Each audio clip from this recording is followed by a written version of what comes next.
podcast is sponsored by The Crazy Cast and Human Wire Productions at human-wire.com.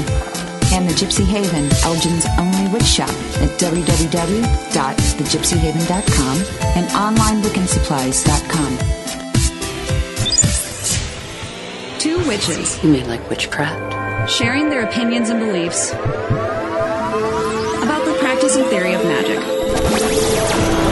Must be the season of the witch. Must be the season of the witch, yeah. Must be the season of the witch. This is Feather. And LeFay. Welcome back to Season of the Witch. Very happy welcome back to everybody. We just kind of wanted to jump right into it. This episode's going to be super easy for everyone. Hopefully just get some thoughts rolling.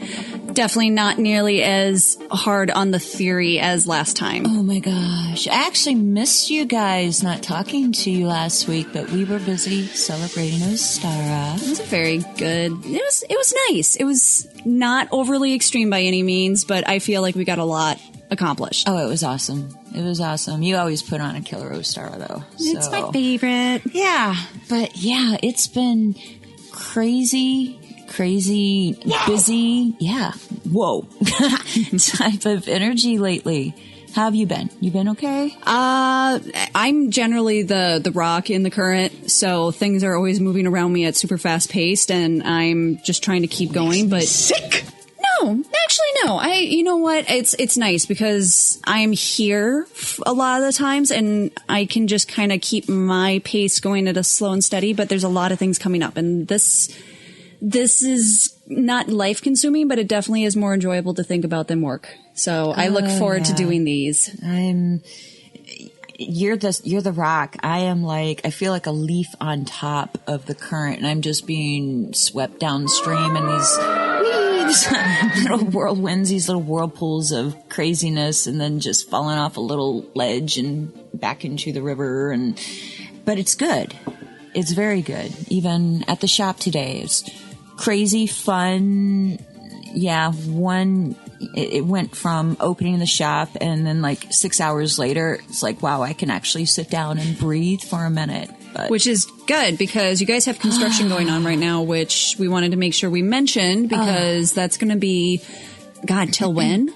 From our understanding, mid-June to July. And we were city planning. Yeah, we thought that it would affect business. It actually has not at all. So I love my customers. Thank you for dealing with all this shit construction and coming out and seeing us anyway. But yeah, even the guys that came out today. Let me ask you. Yes. All right. Just based off of the majority of the people coming in, and there seems to be a common theme that there's a lot of arguing in the air, Yeah. And what I've been telling people is 'tis the season. We're coming out from the cabin fever. We've got spring fever. There's high energy and not a lot of good communication going on. Yeah. And even in, in the relationship that I've had with my husband over the years, it seems like this time of year, we were always at each other's throats.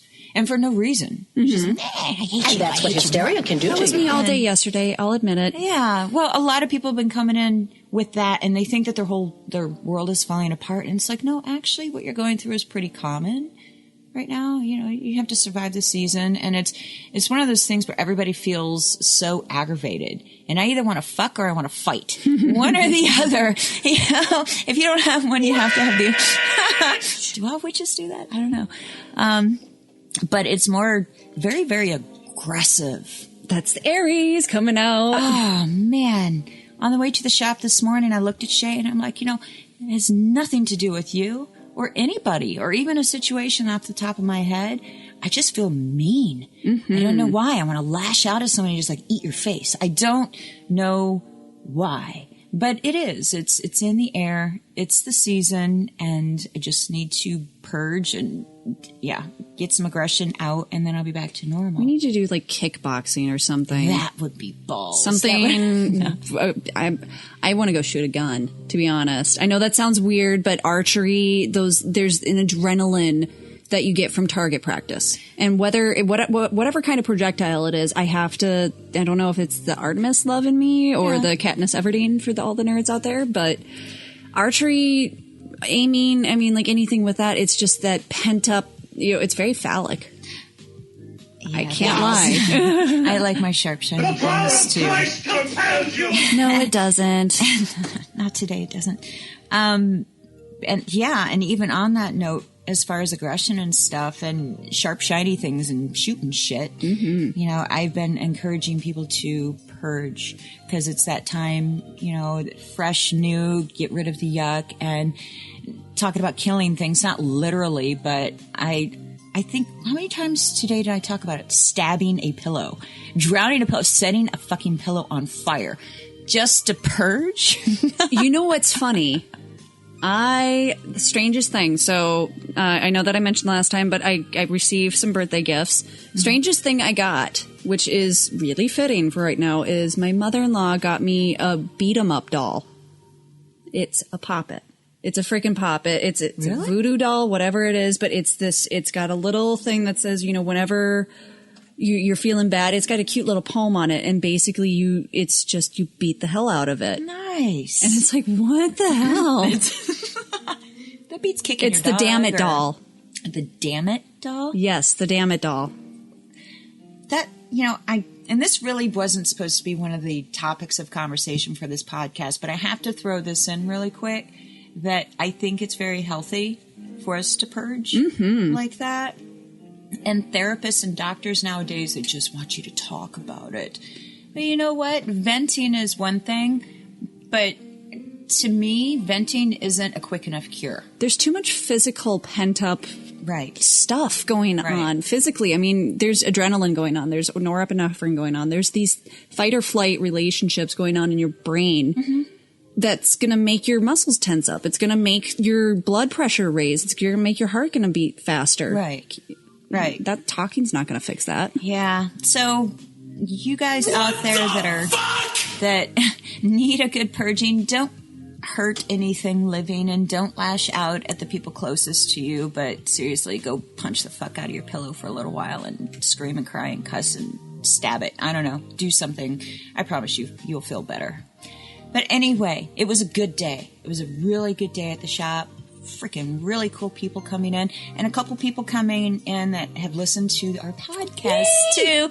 So we've been and there was much rejoicing. Yay! We've been getting really cool feedback to what we're doing, which makes me really excited about this. Because again, I'm new at this, and you are my guide, and everything that you've been teaching me is like obviously paying off. So I can't lie, I'm a little addicted to pushing the refresh button on our blog posts and everything else and just seeing if people are watching and reading. I'm excited. It gives me something to be happy about. Yes. So, speaking of, this is our number 3, third podcast. What is on the table tonight? All right, we're going to start with something kind of essential and very not super difficult, but let's just go into grimoires versus a Book of Shadows. Cool. So we just want to make sure that this is something that we talk about quite a bit in Hollywood. It's something that gets brought around. Both of these words get kind of used interchangeably. And we wanted to make sure that people, when they come into the shop, when they decide to start doing this, they know what they're talking about. Yeah, when I look at Hollywood and you see the witches that flip open these big dusty books and poof, and all this shit goes flying everywhere. Made out of human skin and eyeballs. Funny, right? Yeah. That's just awesome. I mean, honestly, I would love to have something like that. I think that's badass. But in all reality, I mean, what is a Book of Shadows? It is a witch's daily diary. That's, you're writing down random shit. Everything, though. If you didn't do anything, and this is not how it's done, me personally, if I didn't do anything special, if I didn't do ritual that day or anything like that, it's more of a daily diary. And I think everybody kind of knows what a diary is. But it's not your human diary, if that makes any sense. Not your mundane diary. Right. It is, okay, I came across a really cool stone today, and I'm going to write about it, or I purchased some mugwort today, and I'm going to make some notes about the mugwort. I'm just, it's still a place for some record keeping, if that makes any sense. I can still write down some useful educational material. Cheat sheets are, I use mine as like a cheat book, cheat guide. Right. The cool thing is, though, is with a B.O.S. or a Book of Shadows, it doesn't have to be fancy. We sell, they're pretty. They're leather-bound, linen-type cotton cloth paper. They're very pretty. I love them. But they're not cheap, and not everybody has a lot of money for a B.O.S. A Book of Shadows, you're going to go through a buttload of B.O.S. books. So I do want to get into this before we even go into types. So even a little more definition, a little more background on it before we get into the options, because there's a lot. Yeah. Well, okay. Very mundane, like what you said. Everyday activity, but also your very, very first spell. Okay? Let's say it's, I don't know. Give me a good spell. Calling down the moon. Okay, calling down the moon. Think of your very first spell as a recipe card. Like you are going to make a chocolate cake. Okay? And it has all these ingredients for this ritual or for this spell. I'm actually going to record this recipe into my Book of Shadows. Exactly how I want to do it. Is that okay? Yeah. And then I'm actually going to do it. The ritual or the spell. And then I'm actually going to record what came out of it. So I made a chocolate cake today. I did this spell. I made this chocolate cake. And it wasn't quite as sweet as I wanted it to be. Or maybe there was a little bit too much of this. I want to tweak it for the next time I do it. The reason why I write it down is so that the next time I go to repeat this spell or make this chocolate cake, I know how I did it before. Okay, so I have everything written down. So this time I'm going to look at that and I'm going to say, I'm going to tweak it this way. It's a recorded diary, a recorded of everything that I did for that ritual or for that spell to reflect back on so that I can make adjustments. I can make improvements for the future. And sometimes you don't even necessarily have to. You'd like your German chocolate cake the way you did it the very first time. But what else do you record in your B.O.S.? So I went with more, not traditional, but what I felt like I was going to want to go back to consistently. And so I definitely do record my rituals, but I don't use it so much like a diary as much as I do. It's pretty much a collection of all of the information that I want to keep, but can't recollect immediately. So for me, I'm not very good at remembering factoids on a repeat level. So that's where I put in my tarot deck stuff, anything that I want on that end. My spirit, very much about me, for sure. And I love how you've explained to me before that the easiest way to pick up a new topic is to learn about yourself first. Right. So my initial B.O.S., the first one, and I have a second one that eventually will be just spells. Mm-hmm. But the first one is pretty much everything about me that I feel is important. And then after that, I can learn off of that, but I can always use my first B.O.S. about me as my reference guide. I absolutely agree. I think that the most important one is the Book of LeFay or the Book of Feather. Okay. And it is all the crucial information as to you learning about yourself. However, after I've filled that book and then I go on to what I would call my everyday, my diary, if you will, I don't record too much information as far as, say I'm learning tarot. I'm not going to write down every single thing that I've learned in my B.O.S.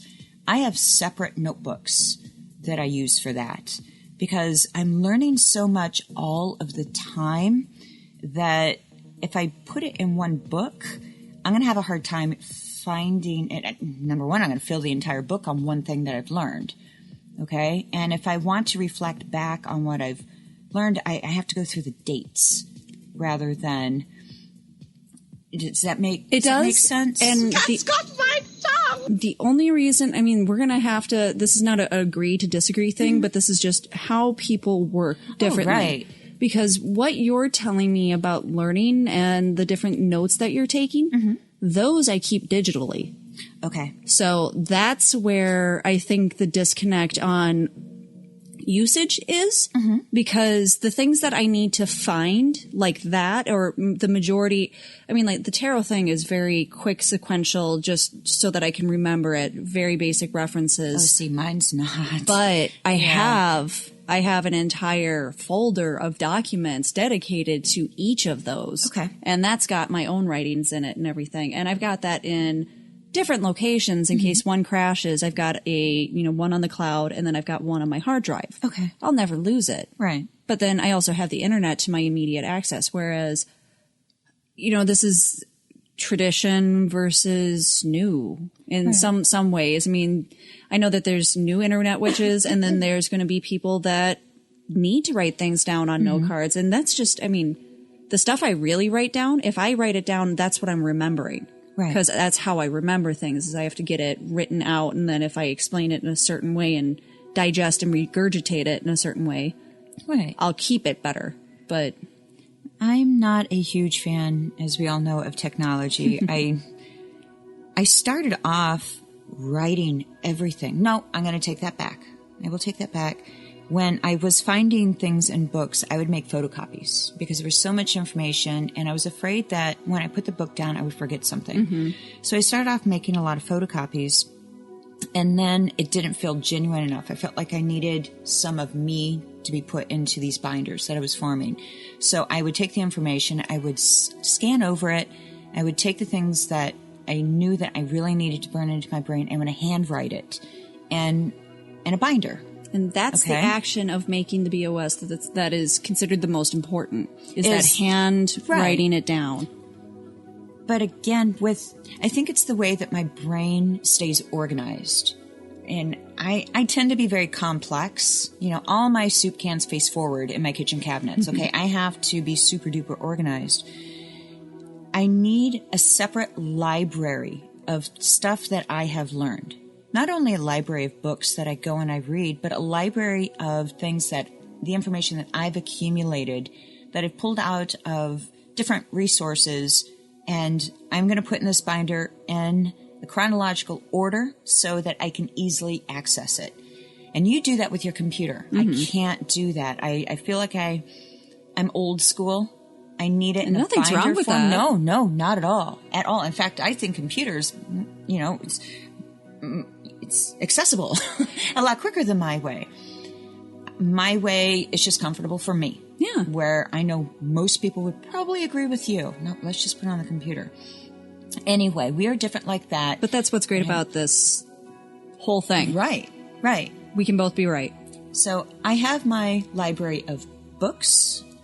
I have my library of information. I have a binder on tarot. I have a binder on astrology. I have a binder on this and this and this. So I've got a lot of binders.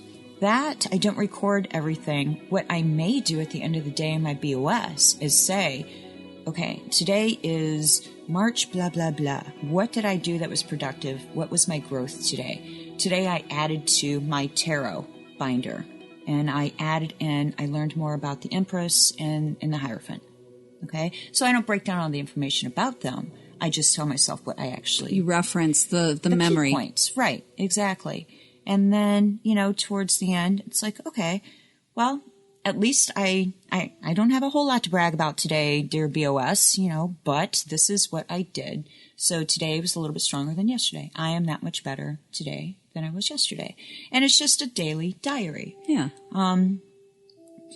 Even when you and I do work together, which isn't that often, but I record everything in that because you and I are doing that together. So it's kind of like our B.O.S. together. Aww. Yeah, isn't that cute? But so it really, like you said, it doesn't matter what you have, how fancy it is, and we'll go over different options. Oh, yeah. Different ways of what your B.O.S. can look like or all that stuff. But what do you put in it? What do you put in it? It's your witchy self for the day. She has a witch card! What did you do today that was witchy? you know, and Yeah. try to get used to doing that, because again, this isn't a Sunday thing that you do. You get up and go to church. No, this is an everyday. You wake up and you are. So this is a daily walk, and start recording your daily stuff. So I'm going to go to the traditional just because I like having references. Because I love your way of doing it, because it's going to really build into that daily use thing. Of course, I'm looking around and I found online the coolest thing. I was so excited about it that I found the Gardnerian Book of Shadows. So Gerald Gardner kind of created this term in 1941. And I mean, I acknowledge the fact that neo-paganism is not an old religion. There are it bases off of certain things. We can go into a huge debate about that, but that's not this one. Right. But Gardner, I mean, basically with his coven and his group, they would create a coven Book of Shadows. Okay. And then would pass that down to each new initiate, and then they could add on to that. And pretty much that would be, you know, a book of rituals, recipes, journal entries, laws, rules, chants, poems to the gods and goddesses, magic, advice, and coven laws. Okay. So that was just the starter kit of it. And then whatever, that pretty much encompasses everything that you've learned. And then your format, it doesn't matter. Okay. So as long as you're talking about anything that falls within that magical realm, anything that is involved in that, it works. And that, you said that was their coven B.O.S? Yes. Book of And Shadows? they would, and that was kind of the idea of each book is a shadow of the original. Okay.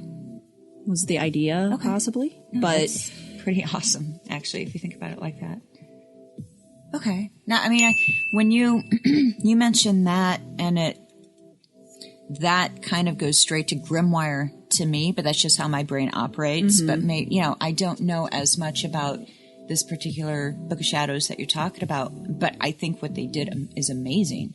You know, I think it's important, just like you and I recording what we do together, because again, by recording what you and I just did last weekend for Ostara, you know, we're not going to remember everything next year. You know, a whole year passes, so we can easily go back to a year. Hi, kitty. We can easily go back and say, okay, LeFay, you hosted Ostara. right. This is everything that we did. Which herbs did I include in this one? And do you want to keep it the same, or do you want to change it up a bit? So it's really nice to have that to go back and reflect on, you know, memories. And so you can work on that chocolate cake. Fine-tune it. Exactly. But no, thanks for bringing up about Gardner. That's really cool. I didn't know that, but That's the internet's for you. And I will be sharing that I have the link to that Book of Shadows, which is just neat to see, like, all right, how did they organize this? Because that's where I have my biggest hurdle with my Book of Shadows, is if you do it your way, you don't have to run into the same mind-numbing frustration of trying to organize your sections. right. Because I figured it out for my first one. I actually made it work, but it only worked out of, serendipity. Yeah. It wouldn't have worked out otherwise. And trying to do, it's not like a book that you're putting together, where you can build a chapter and then add more pages. You have your set amount of pages that you need to work in a certain way. Well, yeah. If you keep it like a diary, you can just keep adding. A diary goes adding. by date. So if you need, like, again, from Ostara to Ostara, so you know exactly where to flip back to. The other thing is, if you're trying to search for something, you're going to be flipping through the pages because you may not remember exactly when. But hell, that's a lot of fun, though, too, flipping through your Book of Shadows, trying to find something, and then you come across a page, it's like, oh, shit, I remember when I did that. That was actually fun, as you're flipping through and trying to find what you're looking for. So having your B.O.S. is actually, I think it's very beneficial to record your growth. And even with my B.O.S., I don't mind my close friends, sharing that with close friends in comparison to something like a grimoire. But yeah, it is. It's sharing, it's growing, and comparing notes, and, taking a giggle at each other and going, oh, you were so cute there. Look how stupid I was here, and that's okay. And in the very beginning, when I first started with mine too, because again, the way that my brain operates, and I'm too organized for my own good. I've got that OCD or whatever you call it. It's like, it's not organized enough. It was driving me crazy. I was going through so many books because it had to be perfect. Yeah. And I learned the hard way that I went through a lot of money trying to make it be perfect. So that's what I'm terrified of with my new one. That's why it's kind of turned into a spell journal. Okay. I can't really screw that up. It's not going to be by topic. So once I actually get into that one, that's a totally different ball game. And that's, I mean, like my B.O.S. currently, I know I will have multiple of them. I can keep building on that. And I don't have that anxiety of it needing to be perfect. I'm still trying to figure out how like get the right pen for my big guy, get the right color. Yeah. That's a planned out process. I've come to the conclusion that as long as you record in it as often as you can, it doesn't matter. Chicken scratch. Just write in it, just, vomit all over it before you go to bed. If you want to rewrite it the next day, you can. Just record in it. Again, you want to save perfect for the bigger, badder book, which we'll talk about later on. Your B.O.S., make it, throw a dried flower in there. Who cares? I found this, here's a butterfly wing or something. You can make it as pretty as you want. It's almost like your witchy scrapbook. Scrapbook. I like that word. That sounds like witch talk to me. That is perfect. It's a perfect way of thinking about it in order from date. Mm-hmm. It's your scrapbook. And it doesn't have to be perfect, but it is a reflection of you. And I think my very first B.O.S. I spent like $30 on, and I destroyed it within 2 days because it had to be perfect, and I had this stupid mindset. I went to dollar store journals. The little spiral. Oh, yeah, little 3-ring binder. Yes. I learned that, okay, it doesn't look as pretty as the scrapbook, but who cares? Really? Mine is not a dollar store one. It's hardcover, but it's not, it's pretty basic. If you saw it, sitting on a table, you wouldn't think of it as a B.O.S. Right. And I like that. I like that I can have it around. I can keep it, available to me, and I don't have to feel like I'm carrying out this big tome. I love, the composition books. I mean, I'm just mentioning these too because, finances are tough nowadays, and we don't have to spend a lot of money on anything, including the topic that we're talking about right now. Your B.O.S. is important, and we highly encourage people to start, make using one, start using it. But you don't have to spend a lot of money on it. Seriously. Hell, just doodle it on, personalizing it. Go get a basic white covered thing and make it your own. Right. Spiral notebook, 3-ring binder. And what's nice about the 3-ring too, you can keep adding to it. Yes, absolutely. It kind of defeats the going by date. More wishes, more money, right? It doesn't matter because you can do it however you want. It doesn't. I mean, whether you're journaling or you want to go crazy, because at least that way you can organize it. Mm-hmm. You can just make sections. I had the plastic sleeves, the report cover sleeves. I was getting super duper fancy with mine, and then I realized I was putting way too much information in what I wanted in my B.O.S. I just wanted my B.O.S. a page a day. So that's when I pulled out all of the vital information. And then you made them all separate. Right. Then I put all that information in separate binders. So it's however simple or complex you want it to be. So now let's get into more of the big word guy. Yeah. So that's grimoire. And I'm just going to do a quick little definition of it just because it's fun to talk about it, because then we can go into theory and get into the fluffies of it. So it's basing off of the old French grimoire, and that basically used to be the Frenchies. Old French. It refers to any books written in Latin. Okay. And so back then when they were talking about it, they pretty much thought all Latin books were magic books. Okay. In one way or another, all that Latin was going to be a magical language. Well, she turned me into a newt. A newt. Okay. Got better. And then as it got used more commonly, it pretty much got turned into any book of magic. And so that can be any book with spells, any book of anything. So there's things from the Dead Sea Scrolls that are considered to be grimoires. The Book of Enoch is considered a grimoire. I mean, technically, if you want to get into it, the Torah, some of the older writings of the Hebrew religion, especially because they they were associated with magic. Right, they were. Oh, I've heard enough. Burner! Yeah. No, I mean, when going back to that Hollywood scene, when you see the witch flip open this big dusty book and it looks like it weighs 30 pounds and has all this cool scribbling in it and all these awesome pictures, that to me is a grimoire.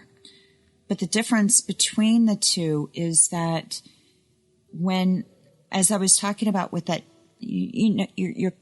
I'm making a chocolate cake. And I'm coming across all these different recipes, for my B.O.S. or my rituals, my spells. When I have finally conquered and made the perfect chocolate cake, I've done the perfect spell for myself, and I would not change a single thing about it. That is what I record in my grimoire. So that's the one that I'm trying to figure out the calligraphy pen for. The everything is going to be beautiful and gorgeous. Theban. Mine is not English. I won't write it in English. You cannot, any human that does not know Theban script, which is the witch's alphabet for people who do not know, if you do not know Theban, if you were to flip open my grimoire, you would not be able to read it. But that's what makes it magical. Wow! And that's the super heavy duty one. I think, in my own opinion, that's the one that even the closest of friends, I mean, that's something that I would will away. If I had a daughter of my own, all of my recipes, all of my spells, all of my perfection. Your Betty Crocker cookbook. Yeah, that I want to will down to my daughter witch. It stays in the blood. There you go. Here's a gift from Mama, and do with it what you will. It's the important one that normal eyes, normal hands do not touch. Normal eyes do not see it. It is something very magical, very, very special.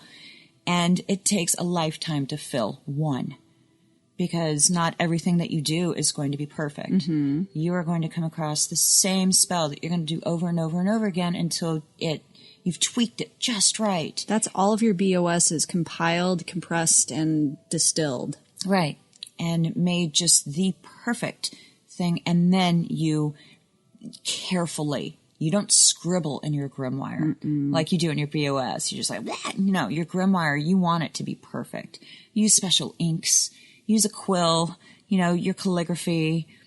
If there are pictures, they are immaculate. It is just... That's going to be the one where you go into as much detail and blood, sweat, and tears. Right. Use your own blood to mark it if you want.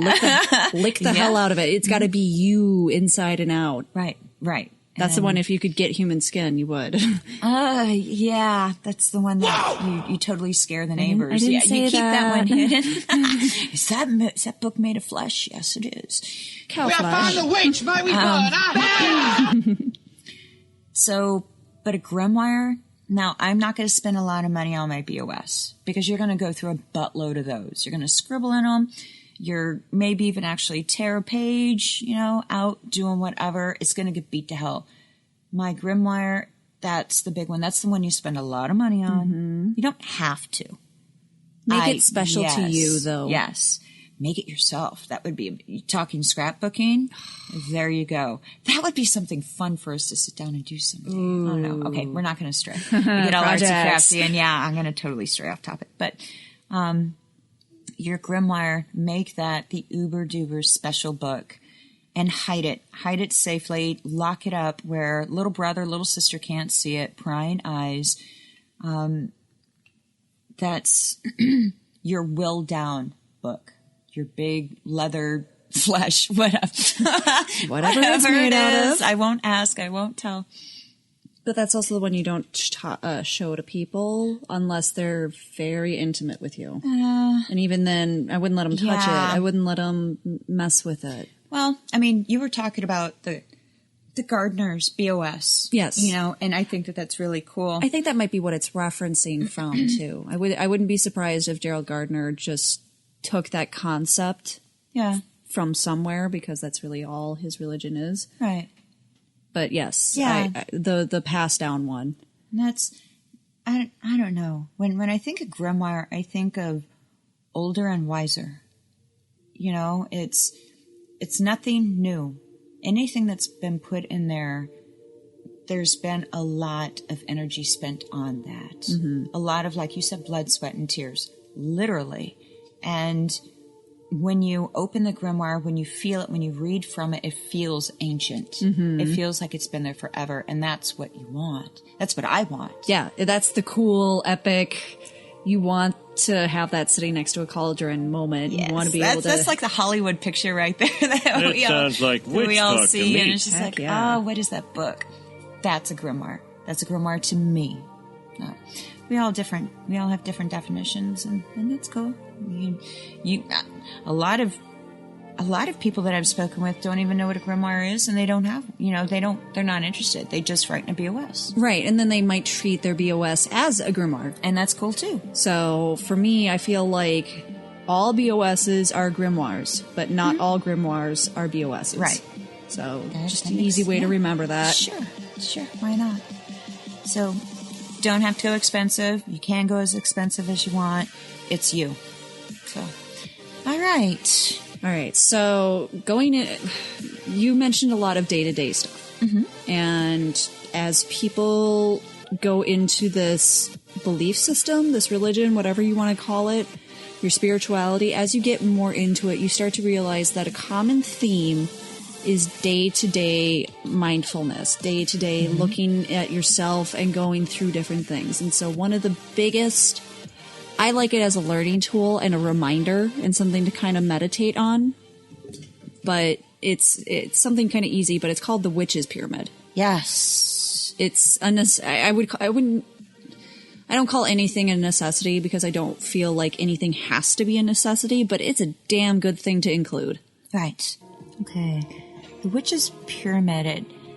Thinking about the witch's pyramid brings me back to something that we discussed in a previous podcast as to how we, I don't really like the word rules, but we have Some staples.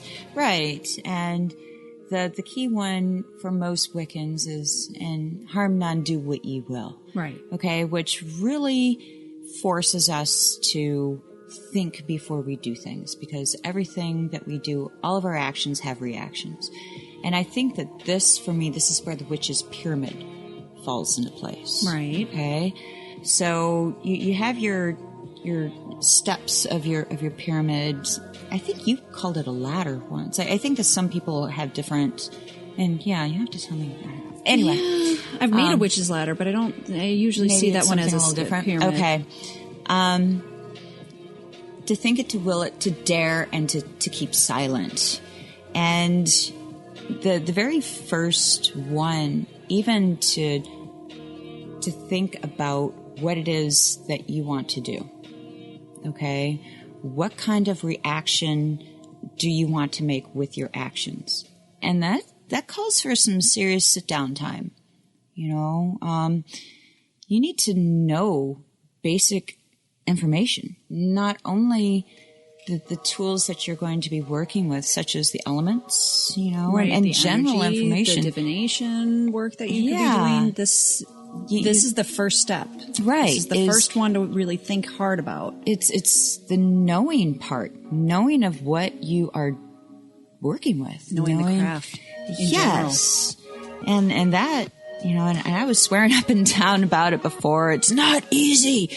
Well, it's not. It takes a lot of dedication. It takes a lot of discipline to really sit down and learn this shit, because there's a lot to learn.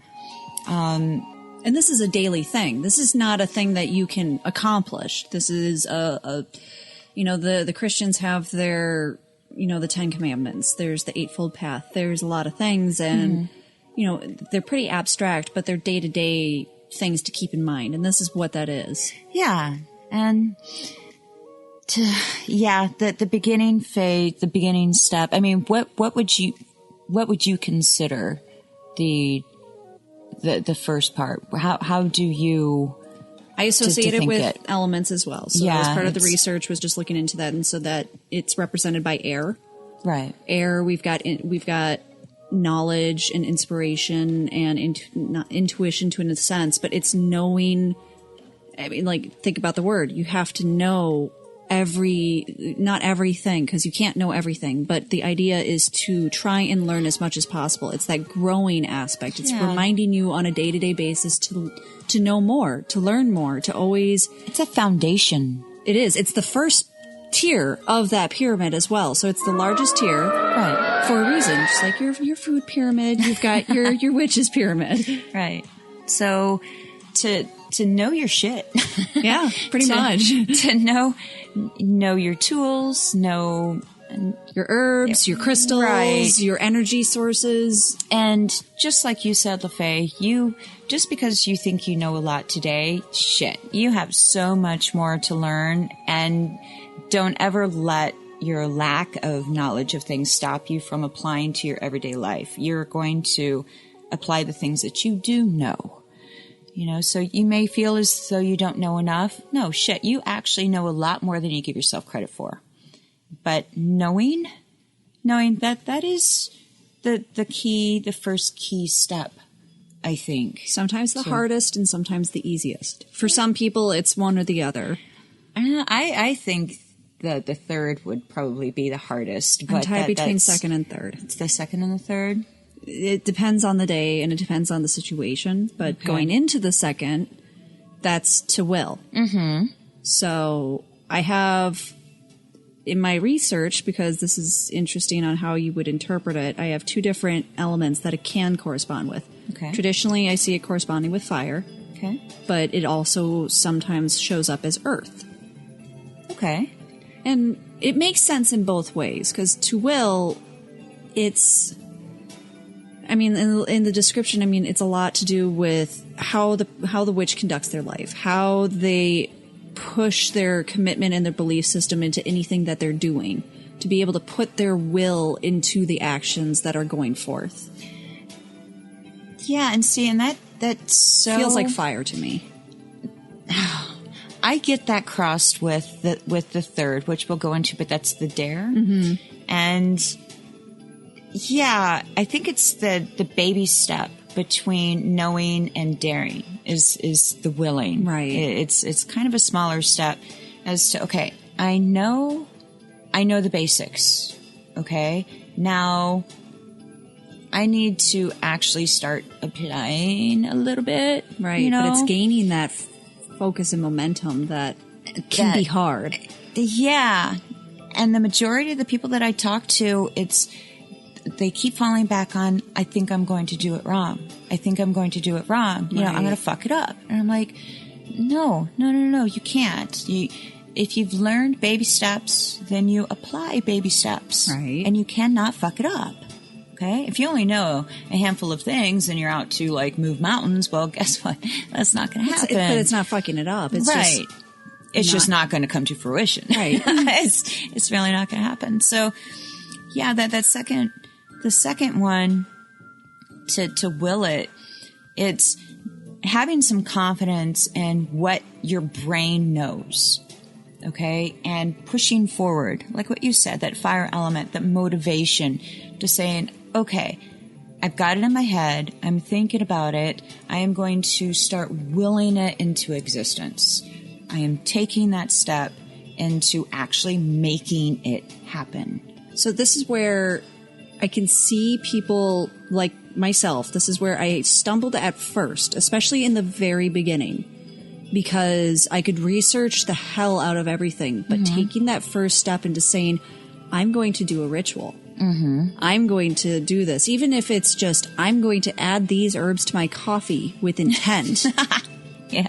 It's taking what you're learning and deciding to put it into practice. Well, I think that one of the reasons is that because there's so many books, there's so many authors, so many opinions, so many experiences, and it's so vast. And when you're this little bitty new bird and you're learning this stuff, it's like, these people know what they're talking about. Oh my God, they've been doing it for eons. And, they're masters at this shit. And who am I? I don't know dick.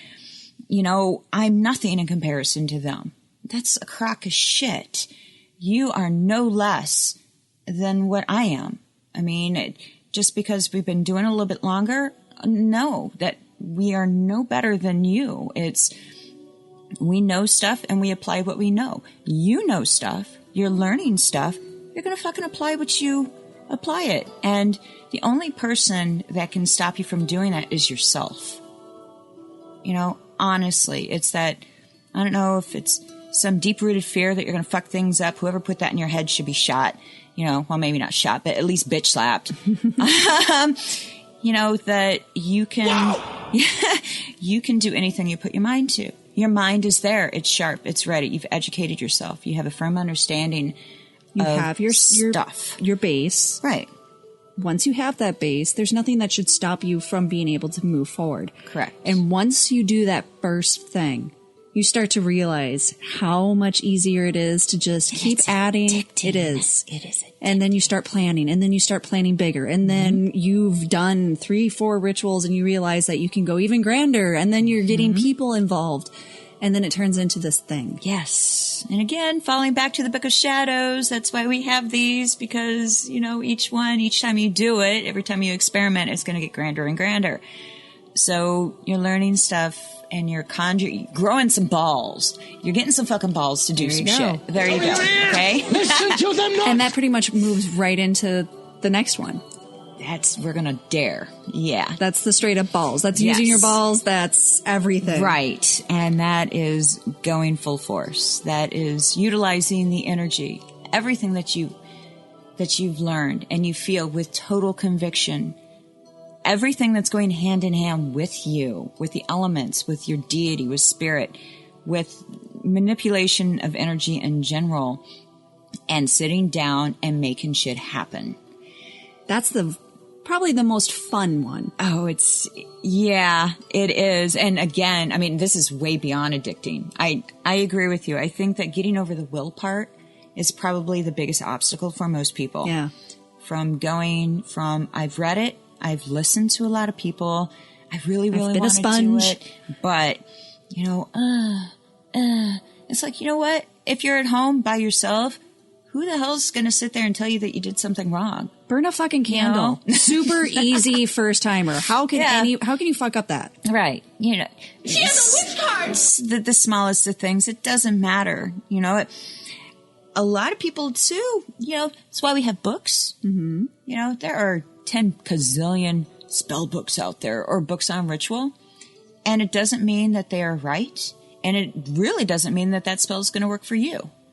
It is a suggestion as to some person's experience. It possibly worked for them and they want to share it with you. Okay, so you read it. Fucking try it. Try it. It may work for you. It may not work for you. Try it. Make it your own. Exactly. Eventually you're going to step up and you're going to do bigger girls stuff where you're going to be creating your own, but that'll take some time.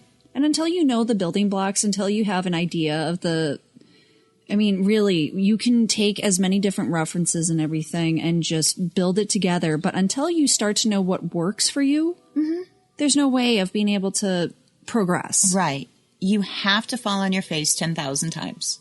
Einstein, how many times did it take Einstein to turn on the fucking light bulb before it actually went on?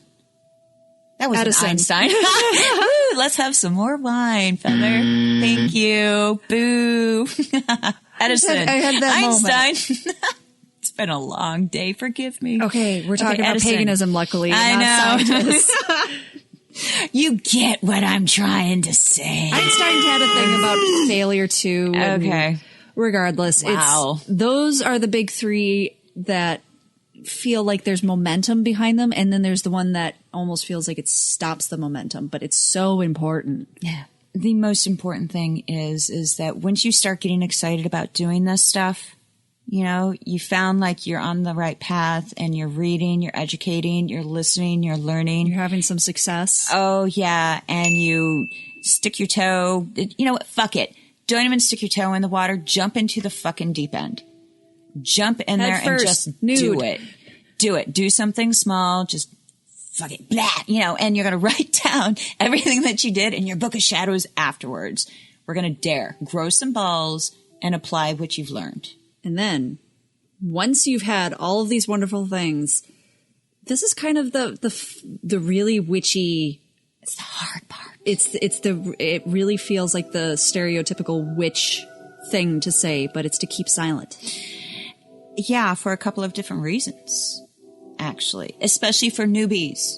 Anybody new, please, please, please take note of this one. When you have done your homework, you've learned everything that you needed, you feel like you needed to learn. You've conjured the will to actually start applying it. You grew some balls and you did it. It is so exciting that you're going to want to go off and you're going to want to tell the world what you did. Because look at me, my testicles dropped. I'm a big girl now. I'm out of the broom closet. Don't do it. Don't do it simply because you need all of the positive reinforcement that you can possibly get, knowing that you are doing the right thing. And when you start talking to people, humans in general, especially people that don't quite get it, they don't understand what you're doing, they may not even agree with what you're doing, okay? Or, I am the seventh generation witch's butthole bitch. I'm 1,000 okay? Who my family thinks dates back to the days of Pompeii. Their way is the only way. Well, when you come across these types of people, they're going to bash what you did. They're going to take the wind out of your sails, regardless. They are. And even though you think that you've got tough skin, and you're like, well, fuck you. I did fine. They just planted, yes, ma'am, bingo. They just planted a small seed of doubt in your mind. And when it comes to magic doesn't just poof, hello, there it is. It takes a little time for it to manifest. Well, while it's in the process of going out and doing what it's supposed to do for you and come back, you're dwelling on, oh my God, maybe I did fuck this up. Oh my God, I should have said this. Oh, shit, I forgot to do this. This didn't happen the way I wanted to. Right. It's the intention at the time. Yeah. Keep your mouth shut. Shut your hole and allow it to happen. Okay? Because humans, even some of your best friends that have the best intentions for you, even your coven members, yeah, it can get as close. You don't talk about private ritual to your coven members unless you know that person will say nothing but the most positive. Right. Even then, you keep it general. It goes back to the very first step. If you need any type of positive reinforcement, if you need help in putting your spell work together, that comes into the first stage of knowing. Mm-hmm. So you ask questions, you gather information, you get, feedback from people before you actually do your ritual or you do your spell. That way, when it comes time to actually putting all this energy together, all of your ducks are in a row. You are 100% confident that what you've done is perfect for you from A to Z. Okay? So when you are done, there is no reason to doubt. Because the two biggest spell killers, in my own experience, the two biggest ones, boom, will kill any spell, is fear and doubt. You cannot do it. And it's probably one of the hardest lessons to learn when it comes to magic, is eliminating those two words from your practice. Goody Chesler has accused you of being a witch. Do you confess it? Yep. You have to stay quiet. My second reason for not saying it so that humans spoil your mojo, okay, is the fact that this is something personal between you and the universe, okay? And you've done everything that you feel like you should have. You've put all of this homework into it, and you did it. And when you release it to the universe to do its mojo, you are done. You have zero fucking control over what happens. It's done. You have to forget it and you let it go. From this point forward, the universe is in control over it. See, that's exactly what my coven leader told us when we went through the pyramid. That was what she highlighted more. So as her more so important reason is once your intent is put out there, any dwelling on it, whether it's fear, doubt, or just, I hope it works, you're taking intent that's already been out in the universe and bringing it back to you. Yeah. You're not allowing it to do its job. Right. By dwelling on it. Right. Good or bad. You can hope that, I mean, it's one thing to, put a positive, quick thought on it, but if you start to really stay on that, talk about it, dwell on it, anything. Yeah. I mean, like little blips of, that was fun. That's one thing. Right. I don't want people thinking that they can't think about their previous ritual. They can't look at pictures or whatever. No. But the spell that you've cast, whatever intention you have put out there, you need to let it do its work. Right. Right. It is, being human, we try to cling on to control to the very last second. And that is very human of us to do.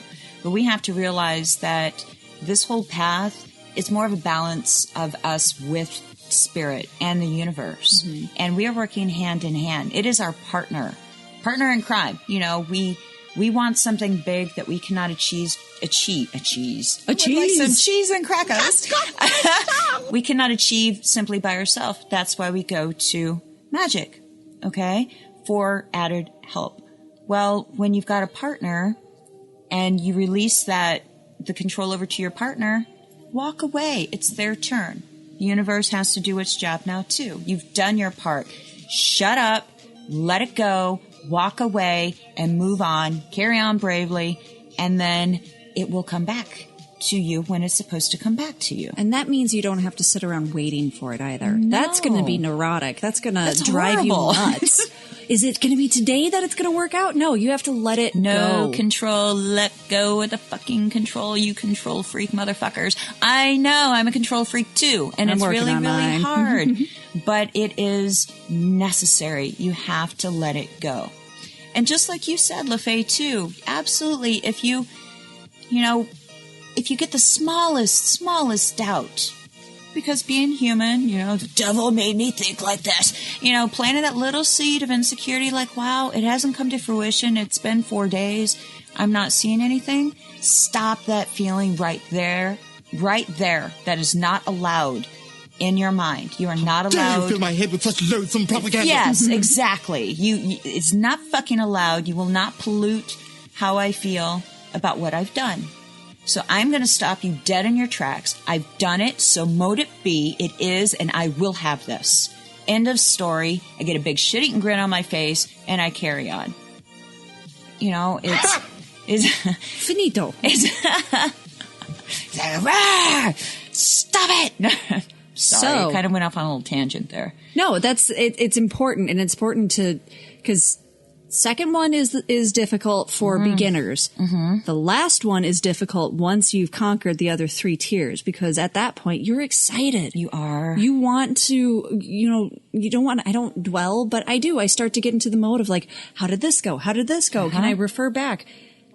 It would drive me nuts trying to keep that all in track. But that's why we have our Book of Shadows. Exactly. Because when it finally comes back and it's like not exactly what you wanted, and then you flip back to that date of when you did that ritual or that spell, well, we'll say spell for a minute, because we're waiting for something to come back.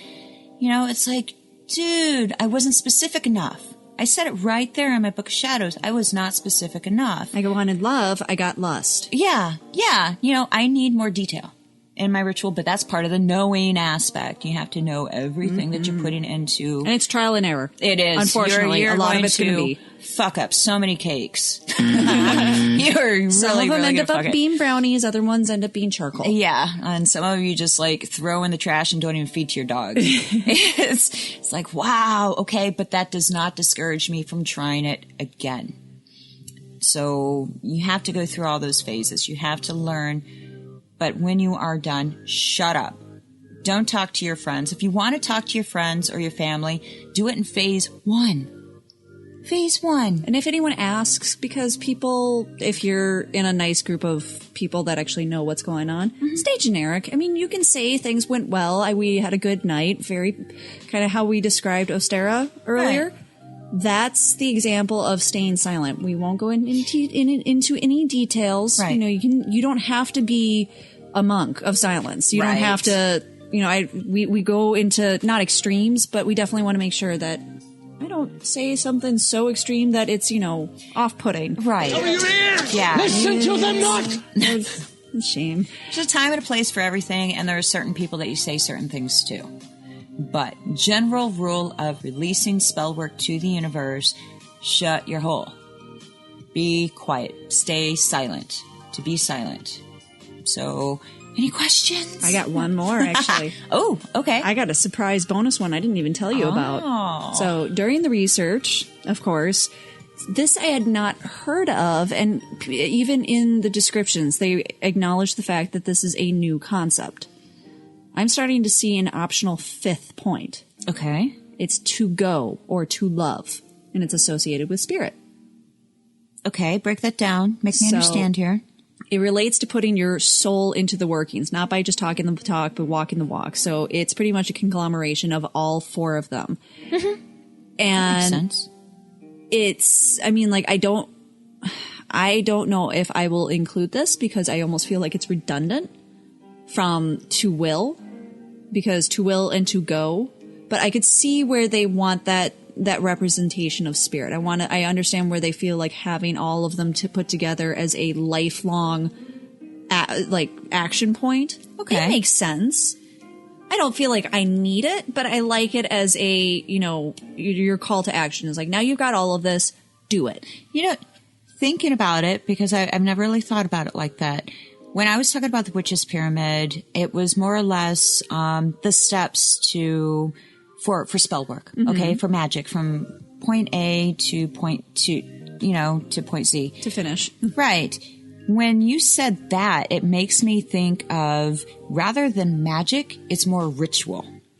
And life. Yeah. General. Instead of getting all the way up to the silent part, you learn, okay? You know. You learn to know. You're learning. Now you start, I can do this. I can get out of bed and, I can start doing this one little thing.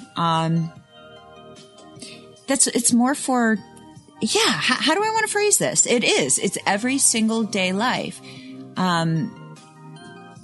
To walk in the talk in the walk. What am I trying to say? Give me some more wine. Yeah, it's leading by example. All we got is mead left. Okay. Oh, darn. No, I don't. Okay. No, I'm good. If you know it and you have motivation to do it, and then you have the balls to do it, Make it happen. then you are leading by example. Yeah. You are now living it. So in that case, am I going to be silent? Fuck no. I'm going to open my mouth to everybody. We'd be a little hypocrite. I mean, right now I feel slightly hypocritical. There's that line though. We won't express with the spells, but we can share the hell out of it and live it lifestyle. And be an experience. Absolutely. The things that we learn and that we apply to our daily lives. And, again, we don't go out and we don't convert. We're not evangelical pagans. No, I'm not going to grab you by the pubic hair and tell you I'm not going to let go of your testicles until you convert to being a pagan. No, That ought to show God whose side we're on. Hey, we don't do that, but we are approached. I am approached by so many people all the time and say, you seem so cool. What is it that make you happy? I am not going to be silent. No. So I stop at that third phrase, Right. that third phase, and I know it. I will it, and I dare it, and I live it. And I am like verbal vomit. I will talk your face off. And other than magic, which is the opposite. I do know it. I've got, the gumption to get up and start doing it, do it with some conviction. And then once I release it, it's gone. And that's between me and the universe. And that's it. Yeah. So, I mean, day-to-day life, you could pretty much include all of them. I think also the stay silent. When this was created, we got to look at what they were dealing with. How long ago? Burn your ass. How long ago was it a dangerous thing to be admitting you were a witch. So of course they were probably telling them to be silent. It's like, shut your trap. You're going to get burned. Who actually created the witch's pyramid? Shut the fuck up! Yeah, shut the fuck up. Is that I think a Wicca that's new. thing? I think that's a neo-pagan, to be honest. Well, so they're looking back at history and saying, okay, if Probably. you don't shut up, then humans will chastise you. There's still witch burnings going on. There's still witch hunts going on. People are still being murdered for committing magic. So to be burned at the stake. Yeah, that is staying one of the silent nice out of things. safety too. Well, sometimes where you are, depending on this, you have to know your environment. Be smart about who you talk to, when you talk to them, and where you talk to them. there is a time and a place for everything, and you have to know your opponent. You have to know the ignorance that you're up against. And it doesn't matter how strong of a spirit you have or how much willpower, conviction that you have. If you're up against an angry mob with lit torches, you're going to keep your fucking mouth shut, not unless you're going to die a martyr. You know, because you know what? You're about to get torched. Yeah. But if it's a 1-on-1 or even a 5-on-1, I'll stand my ground. I'm not fucking afraid of you. You are all hereby But I found don't guilty start of the the fight. crime of witchcraft. I'm not going to go to Iran and tell them I'm a witch. Oh, no. I'm not going to go to South Africa and say No. that. But in America, where my rights as Thank you. a Wiccan are protected, Absolutely. but this it still happens in America. Well, and again, is it one person? Is it 20 people? What is it? It's one loony usually. I'll admit that. It's usually one person with a religious conviction that decides that this one person is evil. Well, you know what? I could so go off on a whole completely different topic and go off on a rant and get really nasty because We'll I go don't. into politics. That's a whole session. That's yeah. You're gonna see my head start spinning here in a second if I keep thinking about that shit. No, I'm not passive. That is cool. And all right, I'm gonna say this one last thing before we switch topics. Yep. That I fucking love about not being under that Abrahamic umbrella anymore, of turning the other fucking cheek. Fuck you. I am so nice. I will be your best friend till you fucking piss me off. After that, I don't turn the other cheek. You start a war, I'm gonna fucking finish it. You know? And we've got some things to help us. Woo, yeah. See, and that's the cool thing. They say never piss off a witch because we have friends. And I'm not talking humans. You know, anyway. All right. I'm going to stop right there because that'll be We could go into another night. rant though, because my next one's kind of I find it amusing. Bring it. What you got? Men and magic. Sweet. I come from an all-female coven. Okay. And Samantha. I have done magic with men and without men. Mm-hmm.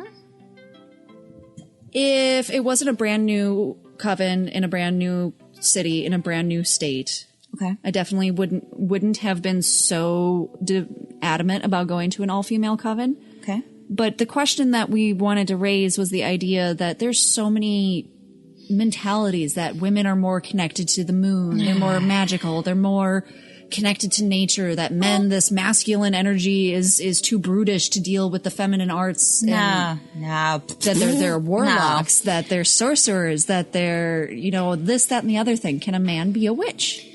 First of all, I've really, and I was saying this to somebody at the shop today, that W word, witch, it is so Hollywood to me that I almost don't like using that word. Okay. Well, maybe you fear witches because you've never met any.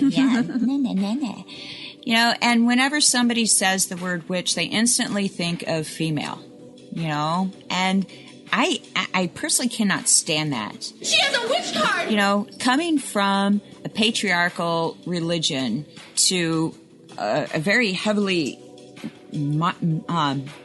what's matriarchal, duh. I have to have the balance, the polarity of both gender. Mm-hmm. It's very, very important to me. The Lord and the Lady. Yes, male and female, the balance. And when it comes to men, are they necessary? Fuck, yes, they are. In everyday life and in magic. They're useful. Okay. Bluntly and missing All right, a lot some of detail. days are better than others. No. I think male witches are sexy as fuck. Why? Because they're rare. They're unicorns. They are finding a rare. good looking male witch is the unicorn of all unicorns. I don't even give a shit what the fuck you look like. You know, take my eyes out of my head. Be It shallow. really, no. It's the masculine. Yes, I love that raw, primal. That men are just if they can bring oozing that earth. Oh shit! Yeah, they can bring things to the table that females do not. Not all.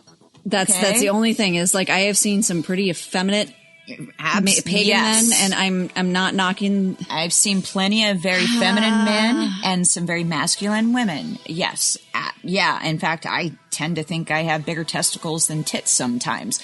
You know, but that when they can bring that raw masculine energy, that fawn, that green man, that pan.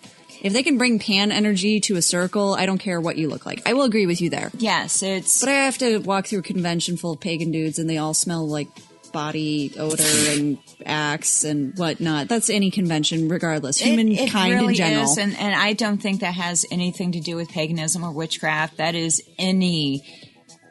Eclectic little sub-circle. You have your people that, you know, practice hygiene and some people that don't. It doesn't matter. There are visually attractive people and a lot of visually unattractive people, and I don't give a fuck what you look like. It's what you bring to the table. Care. But men, it's something about a man not caring about what anybody else thinks about what they're doing, and their hardcore focus and seriousness of understanding their power and making change. That to me is just a man that hot. can figure out how to do creation. That's I want a man that can make the fucking thunder come screaming from the sky. That just makes me so horny. I was like, oh, I want to be able to do that, but I can do shit that you can't do. You know, I do adore men. I adore women too. But the male witch, I think because it's so stereotyped that women are witches and that you know, they're the only a lot of ones. guys doing it. I don't know. Maybe they're all in the closet and there's like a lot of male witches in the closet. I hope not that coming this out. will bring them out though too. Please do. And we're looking. There's so many female witches out there, and we have to put the gender specific thing before that because it's not a warlock. It's a male and a female witch. If you want to get into technical terms, yeah. In all reality, because a warlock means oath breaker. Right. It's not having to do with magic whatsoever. I mean, that's Hollywood again, and calling yourself a warlock is kind of calling yourself a douchebag. Well. And it's how we communicate with each other. It's how we understand what each other's kind of, you know what they're intending to say. But and from a non-Hollywood, a male is a warlock or a wizard. Yeah, and you know what we are used to in everyday talk, they aren't. Somebody who's a wizard or a warlock is a male doing ill intention, a darker, right? Okay, not so healthy. But if that's true, then what would they call a darker female? You know, it's sorcerer or sorceress or okay, all right. Sorceress never comes off as like a positive. I mean, usually in Hollywood, I hear sorceress, I think bad guy. Well, and again, it really doesn't matter what you want to call yourself. It's a practitioner of magic. Thank you. Exactly. If you want to call yourself a wizard, you go ahead. I'm not going to judge you. I'm not going to instantly assume, oh my God, well, the definition of this that doesn't know this. No, you're fucking, you eat babies and shit. No, I'm not going to assume that. I'm going to get to know you. You know, and if that's what you want to be addressed as, you know what? I'll have the respect and I'll call you that. I don't care if you want to call yourself enchantress or sorceress or whatever. You know, I'm going to get to know you. I'm going to address you with a title out of pure respect.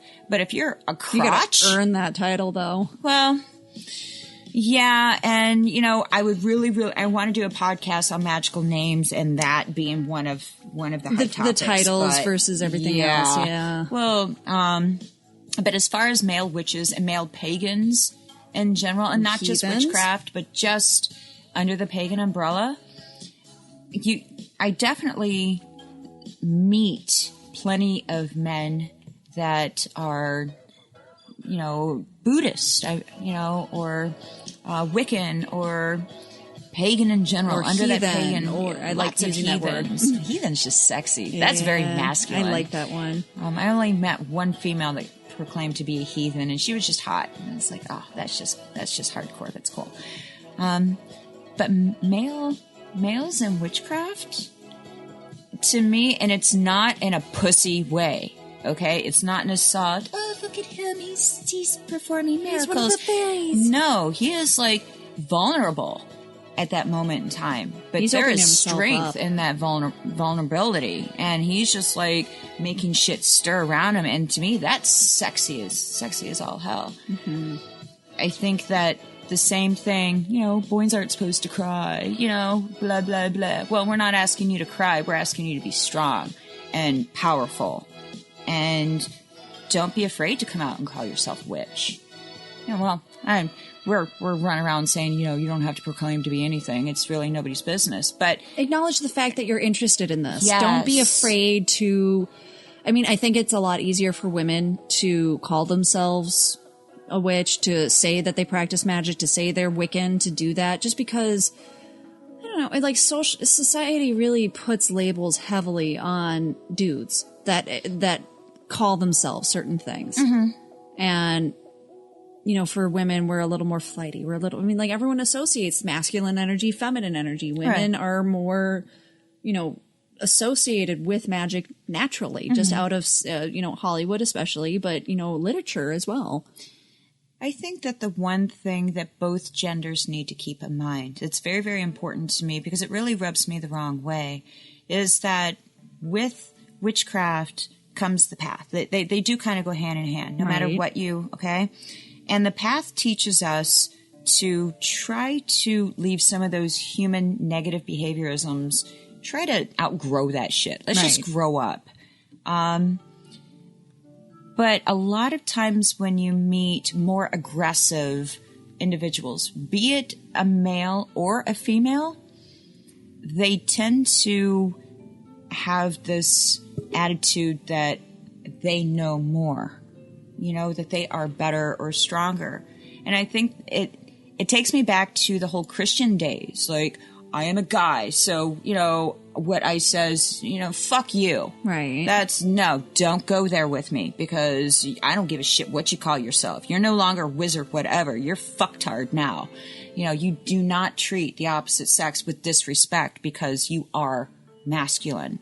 There's no better or feminine. Worse. Right. And it is, and this is just my own experience, that many of these so-called male witches that I have met have brought that patriarchal mentality to the table.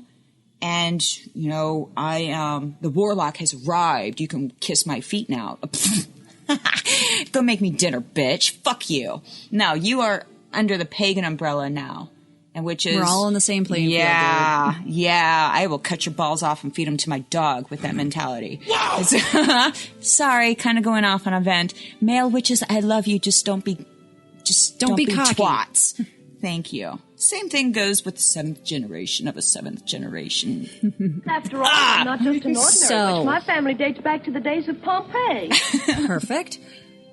In general, if guys are afraid of coming out, just think about some of the best historical magical figures. Mm-hmm. You've got Gerald Gardner. You've got Aleister Crowley. You've got, Robert Graves. There's some smaller names, but Scott Cunningham, one of my favorite authors. I love him. One of my favorite authors. And he's so good at just being able to say things. Sir Francis Bacon and Sir James Fraser, all of these guys. Mythology and stories likes to put women in, in the magical field, but a lot of men were the huge forerunners. And that's not saying one's better or one's worse. Right. I think that history likes to remember men because they're so few and far between, and they have such a huge presence. Yeah. I think it's just kind of the way we've been programmed. To take basketball, for instance. when you think of a famous basketball player, 9 times out of 10, you're going to think of a male. Mm-hmm. But there are some incredible female basketball players, okay? Maybe just as good. The same thing kind of applies even with witches. We are programmed to think women are witches, males are not. Right. So the very first thing that you think of when you hear witch is a female. But it doesn't mean that there aren't male witches that are just as good, if not, better. In fact, there's a Facebook page for them. For what? For Male Witch Facebook. Really? Specifically just for men. Yeah, I have the link. Are there a lot of members of Yeah. this? See? That's okay. That's encouraging. So they exist. Nice. And let me see how many. It's a community with 32,000 followers liking it. Shit, yeah. So now, are they guys or are they actually chicks that just think that male witches are hot? I think I have some other friends that are female that like the page, but it pushes the idea. Okay. There are a lot of guys on it, though. Okay. I wouldn't say it's a dating site by any means, but I mean, it's at least a community to get started. And they do talk about, I was dealing with this issue, or I had somebody talk to me about this, and, am I supposed to be expected to act like this? Mm-hmm. So, yeah, I mean, I don't want guys to be scared off by the stereotypes. No. If you're interested in this, be interested. Bring that male energy. Bring some of that fire. Bring some of that, that oomph to whatever it is. And if you don't want to call yourself a witch, then call yourself whatever you want. Call yourself Bob if you want to. It doesn't matter. You know what you are. Do it with conviction. Do it with pride. Do it with joy and love in your heart. And you will exude it. It doesn't matter, because shit around you is going to change, because that's the power of a witch. I honestly, can we say anything else besides male witches are sexy? We need them in the groups. We like having them around, and don't be afraid to show how awesome that energy can be. Yeah. Well, a cool thing is that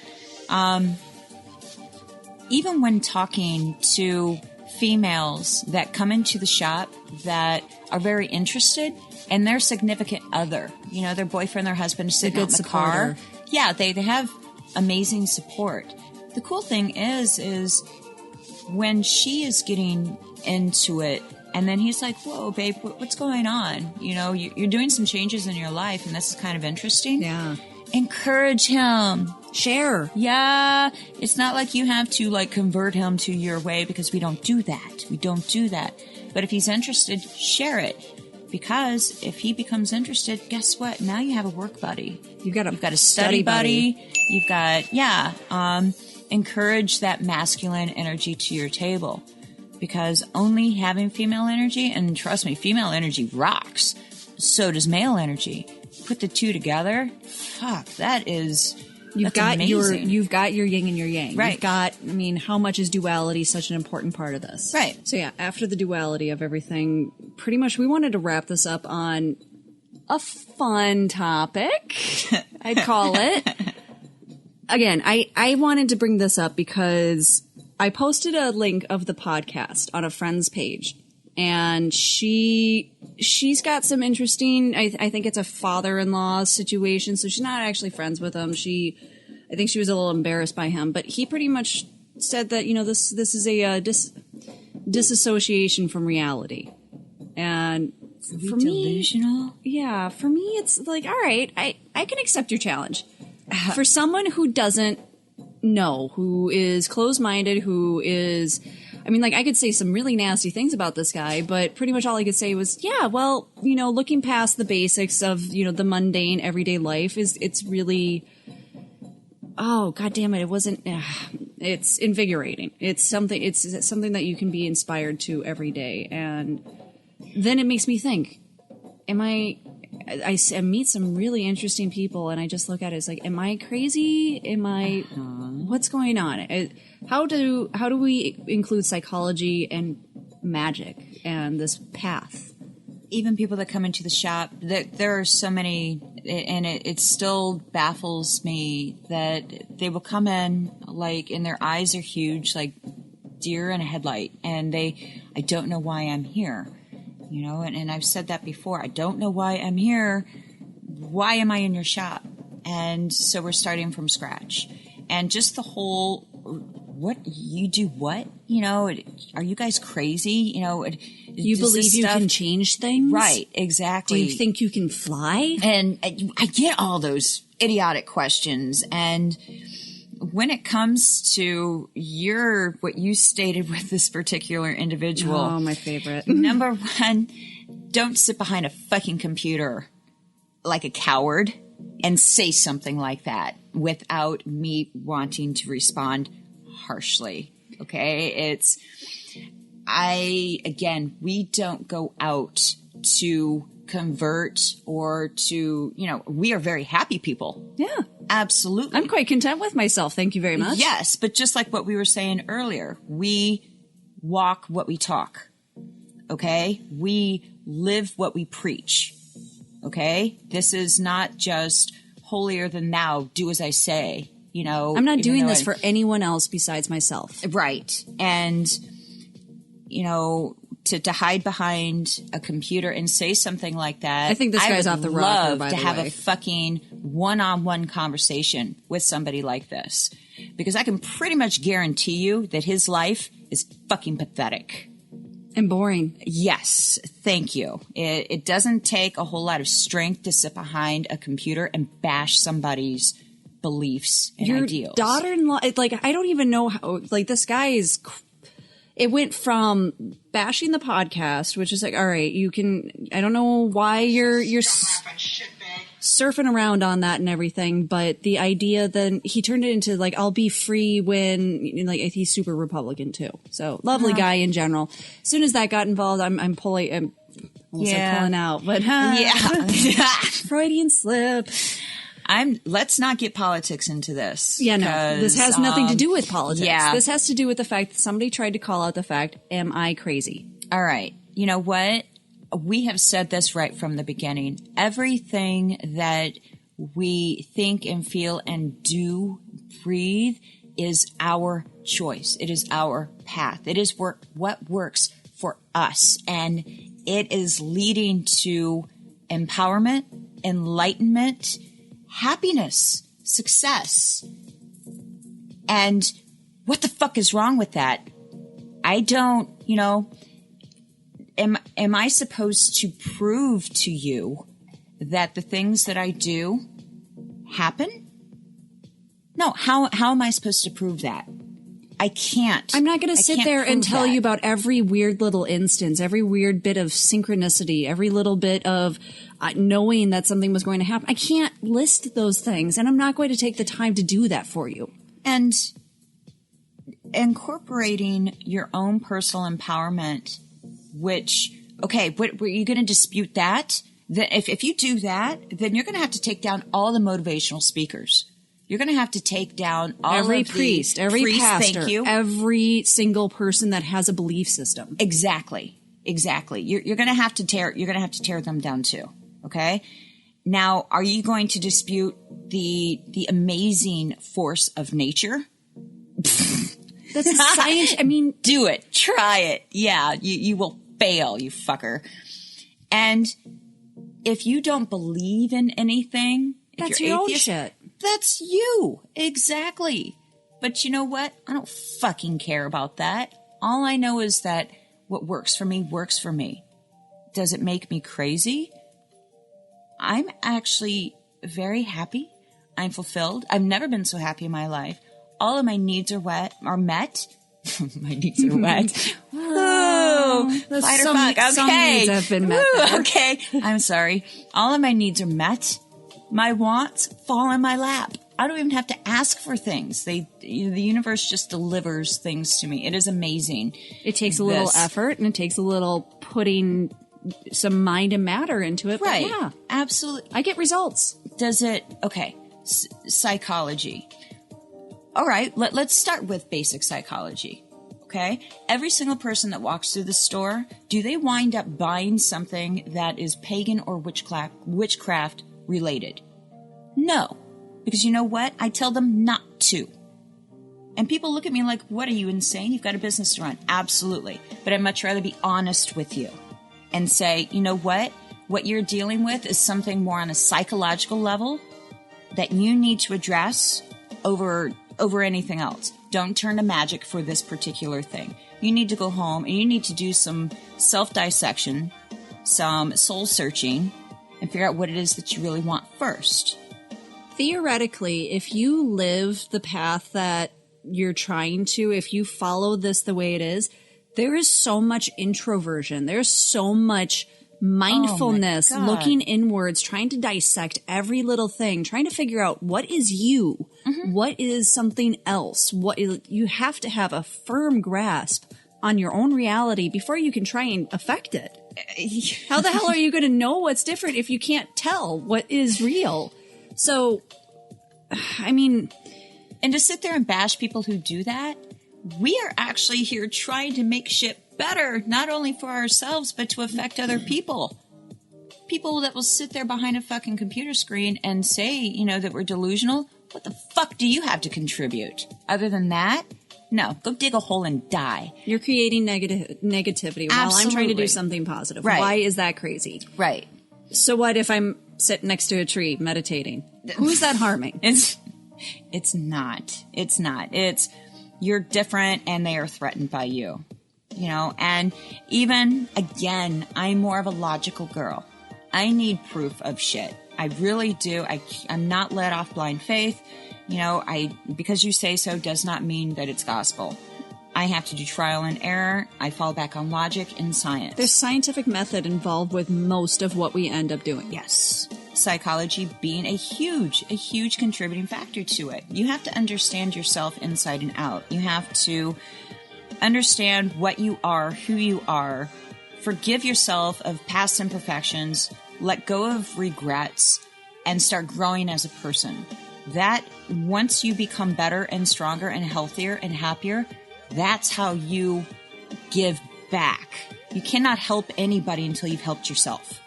And the thing that I love the most is the fact that I learned psychology before I learned this. So I was very familiar with different behavior patterns, with the Jungian concepts, with, you know, introverted behavior, extroverted behavior, which is Jung also. But I mean, like I'm not a psychologist. I wanted to be one at one point in my time. So I took some classes. That's always been a fascination of mine.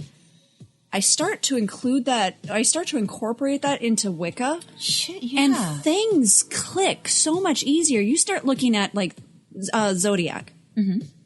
And there's weird moments where it starts to show me information about myself that I knew was there, but could not put my finger on. Right. Could not identify. And as soon as I have an actual idea of what I'm looking at, even if it's just symbolically described that way.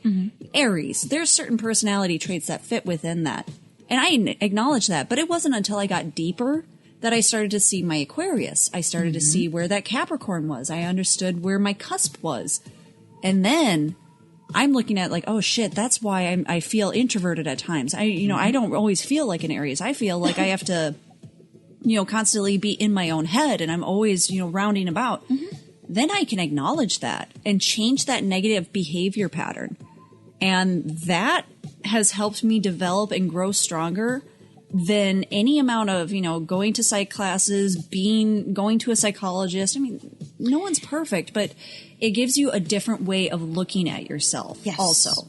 And the cool thing is that all of these forms of divination and about learning about yourself, they're creepy accurate. It gets addicting. They are, yeah, you go to a therapist like what you said, and they only know what you tell them. Right. And you have now become a book and theory to them. And hopefully, if you can be that way with them. With certain tools that we learn to incorporate in our lives to better understand ourselves and others so that we can communicate and act, you know, better with the energy around us, comes from these freaky forms of divination.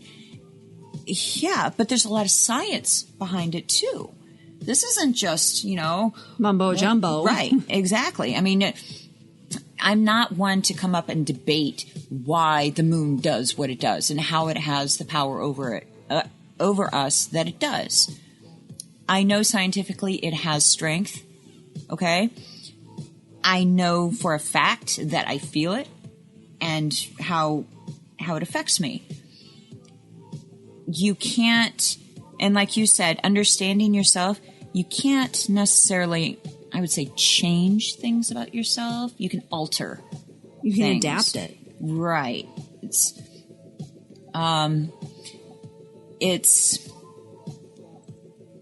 So, I mean, really, when we're trying to describe the fact that there are scientific facts, there are ways that you can't deny yourself true things about yourself. And as it's just one of those things, as you delve deeper into it, it shows you things that you may not have been ready to see yet. And like an RPG game, I mean, like I finally get to use this metaphor because I've been waiting to tell me. I had a strange epiphany once when I was playing Skyrim, for all the nerds out there. And I was doing blacksmithing, a very menial task just to get some bonus points or something. And it hit me all at once, randomly, that all of a sudden, if you look at like yourself in a third person video game sense, who you are personally right now is just an RPG character. As you go through life, as you go through school, you're gaining experience points. You're gaining +2 charisma. You're gaining +2 agility, etc., so that you can later on defeat a boss, go to the next level up, get better character stats, and upgrade your armor and etc. It's all, very much the same in real life as it can be a metaphor for the same thing. And if you start to look at it that way, you keep growing and constantly building and developing. And this path in particular gives you such a way to really look internally that not a lot of religions or concepts or spiritualities push for. But I think one of the biggest threats that a lot of people fall into is that we are so used to pointing the finger and placing the blame on things outside of ourselves as to why our lives may be falling to shit. And one of the most difficult things to do is to confront our own demons, confront our past and our dark issues. And that is actually, we encourage that. We do. And it is hard. It is scary. It's terrifying. And it's so much easier to just say, you know what, I want to spell just to make things better. Well, you know what? It doesn't work like that. You have to go to that dark to get to the light. You have to learn about yourself. Not only what you are made of, through astrology or the lunar cycles or anything like that, your but weaknesses too. Yes, very much. It's if you can't, again, you can't help anybody until you know yourself. You know yourself and well, be real with yourself, and you know your strengths, because it's your strengths that you pass on, that you try to help people with, not your weaknesses. And anybody who goes around pushing around their weaknesses, those are the vampires. And I hate you. I can't stand you fucking vampires out there. Useless scum-lapping shitbag. There we be. It's such a waste of... Stop breathing my goddamn air. Go somewhere else and do that, because you know what? I really like myself and I like my air. If you want to make a true difference, get strong. Get to know yourself. Get rid of all the shit that does not serve you. And it's hard. And then you fill it with empowerment. And then you get stronger. And then when it comes time to people confronting you and saying, you know what, you're a fucking idiot, you're delusional, the boss or whatever, of that level. you are so confident with yourself that you can stand up with pure conviction and assertion rather than aggression and say, you know what, I don't give two flying fucks what you think of me. I never asked for your opinion anyway. I'm happy and I'm healthy, and that's all that matters. You know? Now, on the other hand, woo, all right. On the completely opposite side, we do have some, I'm not going to call them crazies. I'm going to call them, there's no nice way of saying it. The person that thinks that they're a 1,000-year-old reincarnation warlock that can fly on the full moon. Okay.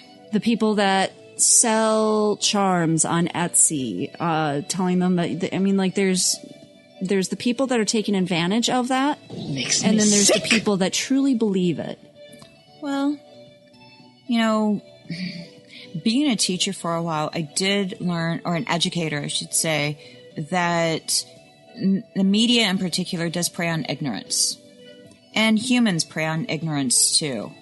You have leaders and you have followers. And we can only hope for strong leaders that are honest with certain things. But we know that that's a far cry from the truth with a large majority of the people out there trying to sell something.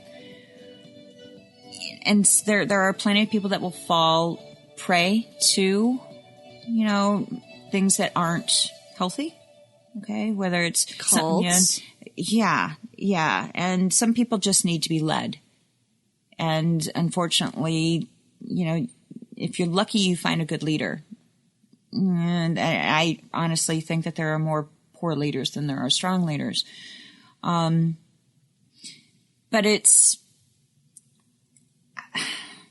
I don't know. I'm stumbling I think my biggest thing that I'm proud of being who I am. I'm proud of my religion. I'm not ashamed of that. But there are the moments that make me embarrassed of certain community members. I'm not going to say them as a whole. I'm not going to say the whole community, but there are those times where it's like, guys, seriously, you're embarrassing the hell out of me to be in the same collective as you. But you know what? I do feel that when I'm first approached with that energy, that's a natural reflex. It's a self-defense mechanism for me.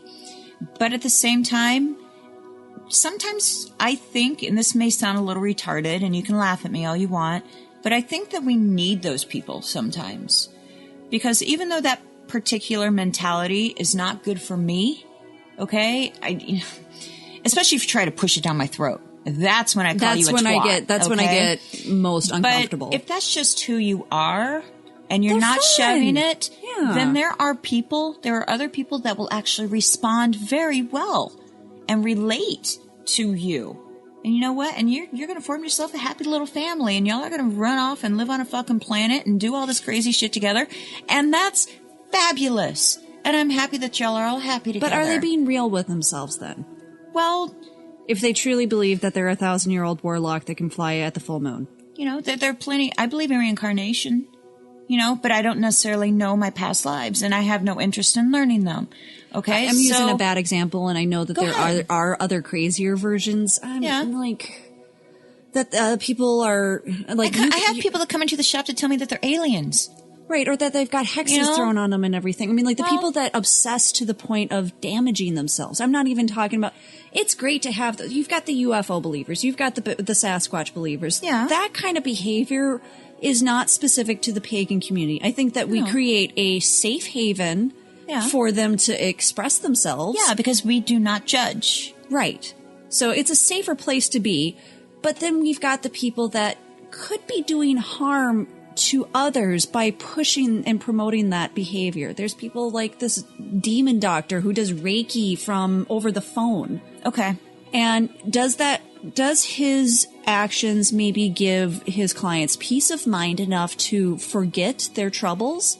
Is that a positive benefit, or are they deluding themselves on something that is actually negative that's happening in their home, and they're receiving no help because this charlatan has just gone off and took all their money? Those are the crazies that make me worried about the name that they put towards their belief system. Well, and that's true with every religion. Yes. The Muslims have ISIS. The Christians have this, and I'm not saying that. Everybody has their fanatics. I just don't think anyone talks about it. So that's why I'm bringing it up. Yeah. And instead of looking at that particular individual, this Dr. Satan person that you're talking about for a moment, okay? Think about it like this. Well, this is where my brain is taking me. Instead of going up against the individual, okay, and proving the fact that they are wrong, why not be a larger beacon of what is right? Okay, and I'm putting my hands up because I'm just kind of going, this is what we're doing. I'm going to totally slap myself for saying those two words, because there is no such thing as right or wrong. There is more of a difference of belief. Okay, so strike what I said, right and wrong. I apologize. I should not have said that. Pushing a healthy ideal that we're hoping is helping. To home, right? Okay, that's the point that I'm trying to make. So you have some people that preach what we consider false things. Okay? If we do not believe that what they are preaching is correct, then instead of going out and bashing them like politicians would, right, instead be over here across the street and voice what you think and feel, and then let the people decide. Ultimately, it's that person's decision who they're going to follow. Now, if Dr. Satan here, if he's the only one out there, then that's what's scary.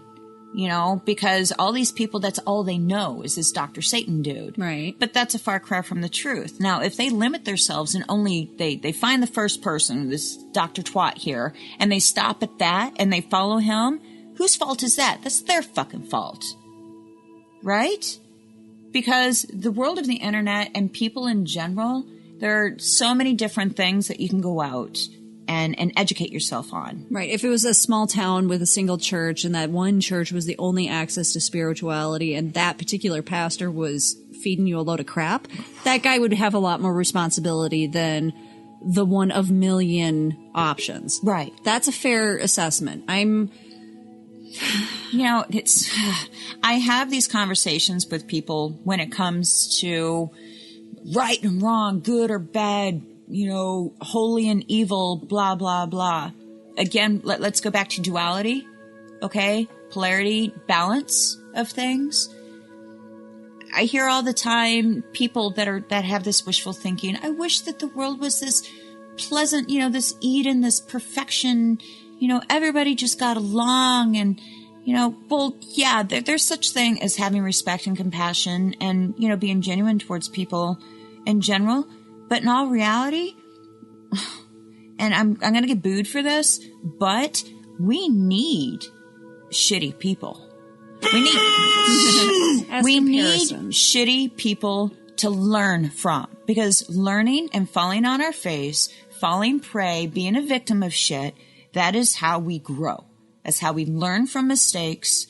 Hopefully you're smart enough to get your head out of your ass and realize that, holy shit, next time I need to do a little more research before I just put all this blind faith into this first motherfucker that I came across.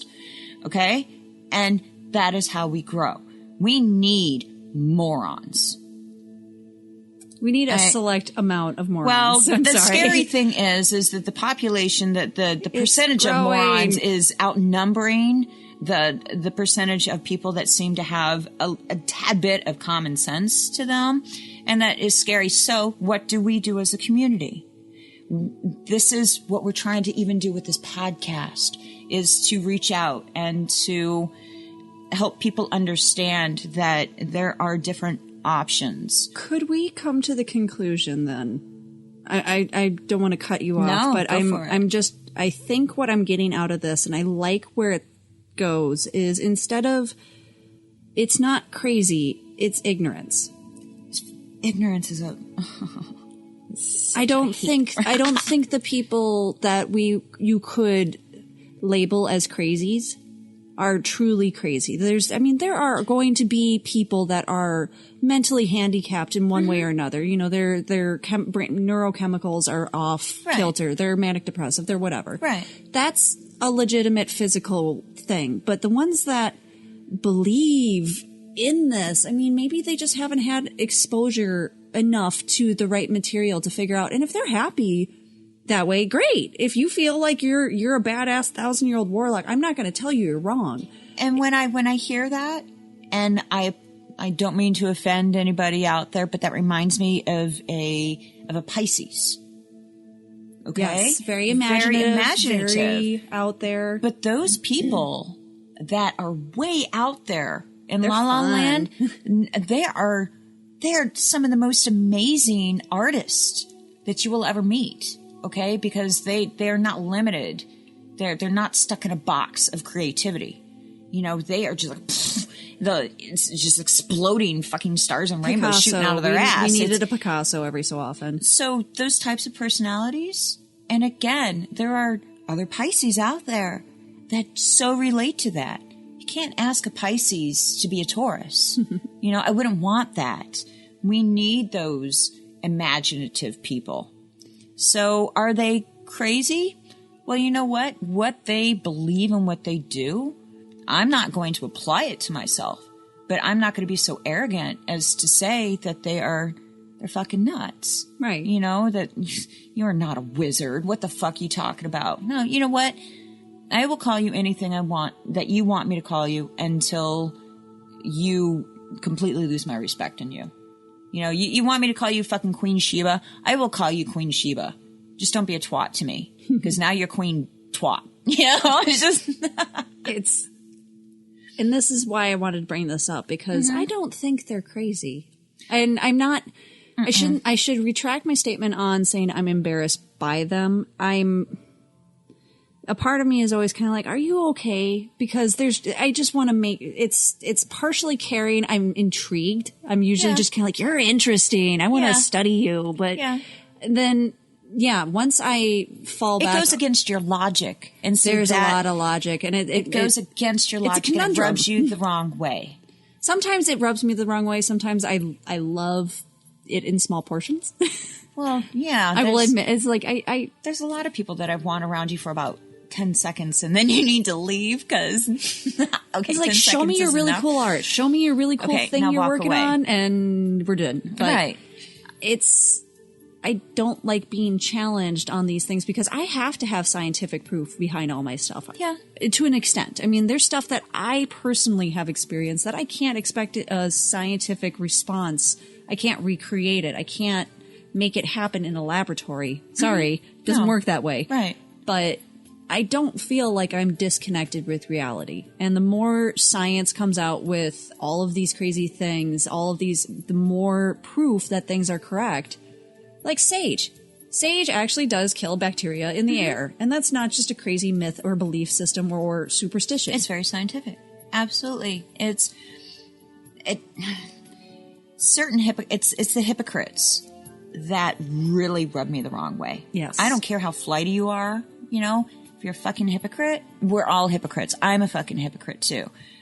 But hypocrisy really, really annoys me when, say for instance, you have a doctor who is scolding you for your diet, yet the doctor weighs 350 pounds. Okay? Wait a minute. No. You need to practice what you preach.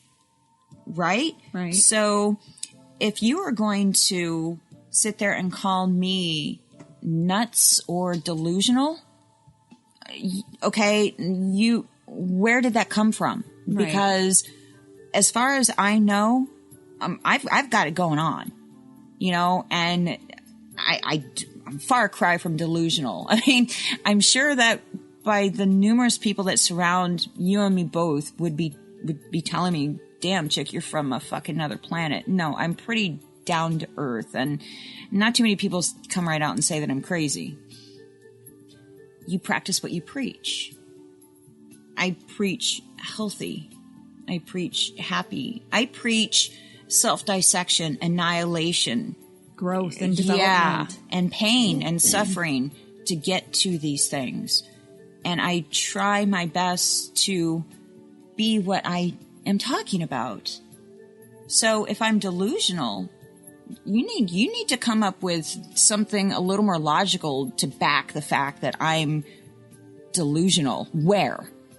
And if you honestly can, I'll sit down and have a fucking cup of coffee with you, you know, and you can sit there and you can talk my face off. It's not going to change the way I feel, though. Absolutely not. It really isn't. It's like, I know what I've seen. I know what I've experienced, and nothing in this world will ever be able to tell me otherwise. You say I'm delusional, prove to me that you're not. Whose reality is real. Thank you. So keep your fucking opinion to yourself. I'm happy, you're miserable, blah, blah, blah. Yeah. I'm going to go do cool things now. Right. You go jerk off behind your computer and we'll call it a day.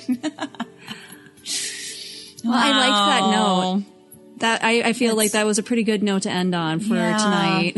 Yeah, but no, really, we love you guys. We really do. And we have been getting some feedback. It's so much appreciated. We love hearing what you guys think. And again, what kind of topics you want to hear about, because we've got a spread list now. Yeah, it's massive. And we are, one of the topics tonight that we actually talked about was suggested So we are happy to oblige. That actually makes it pretty interesting. And for the person that requested it, it's all for you. And we hope you enjoyed. Right. Hopefully we covered what you want. And if we didn't, obviously let us know. And either we can post links, we can add it to the blog, which I will be updating with the new notes as soon as I have a moment to sit down and focus. Yeah. But we've got the Facebook page. We've got this up on iTunes now, on Podbean, on... That's freaky cool. I can't believe how we're like growing. It's become a thing. It birthed and now it's weird. Toddler stage. So on that note, this was a very enjoyable evening, and I hope you guys have a wonderful next 2 weeks. I miss you guys, and it was fun hanging out with you, and have a safe weekend. I'm LeFay. I'm Heather. Talk to you later.